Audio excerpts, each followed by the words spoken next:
On November 16, 2022, world-renowned century-old high-fashion brand Balenciaga dropped their holiday season ad campaign for 2022, titled Gift Shop.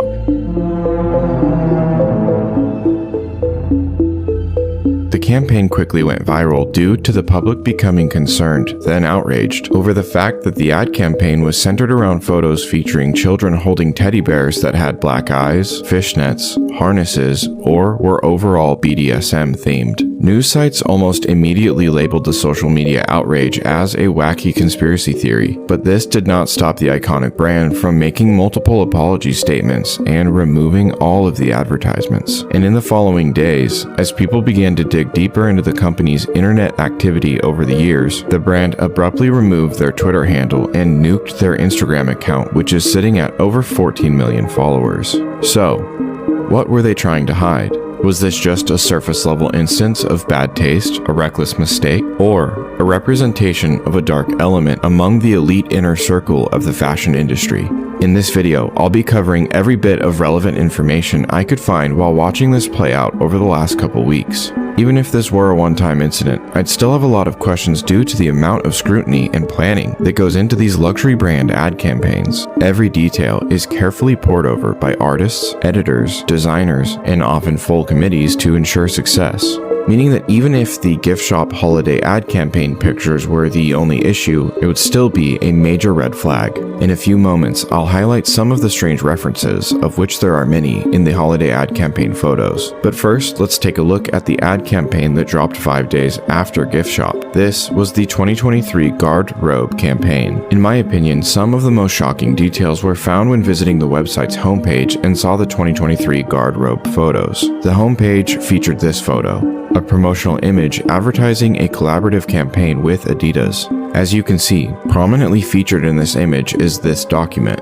And to break it down simply while also trying not to upset the algorithm, the case document was from the United States v. Williams, a 2008 Supreme Court ruling that upheld part of a federal CP law known as the PROTECT Act, finding it was not in violation of the First Amendment right to free speech or expression. Basically, Michael Williams had been arrested for attempting to sell CP images of his minor daughter to an FBI agent. He was arrested and charged for possession and pandering. Williams tried to argue that his crime, trying to sell exploitative images of his underage daughter, was a protective freedom of expression of some kind under the PROTECT Act of 2003, which protected virtual or animated CP imagery as long as the images were not obscene. But the Supreme Court denied this challenge. So, of all the billions of pages of court documents, the one that shows up front and center in Balenciaga's ad campaign references virtual or animated CP as a protected free speech. What are the odds this was an accident? An oversight? Well, I think the odds get drastically worse when you look at the books in the background of one of the other images from the Garde-Robe campaign. The top book is by Michael Borman, who made an art book called Fire from the Sun. Just a warning, don't Google the title as the images may be disturbing. I can't risk showing any of Borman's work from Fire from the Sun because it all consists of children covered in blood, dismembered limbs, and similar disturbing, abusive iconography. Though not all of Borman's work is equally grotesque, much of it evokes a sense of dread and seems to be centered around submission, dismemberment, blood, shame, and ritual practices. One even shows men performing what looks like cannibalism. When Borman's work was shown at the David Zwirner Gallery, the gallery described Mr. Borman's paintings as, quote, toddlers engaged in playful but mysterious acts with sinister overtones and insinuations of violence.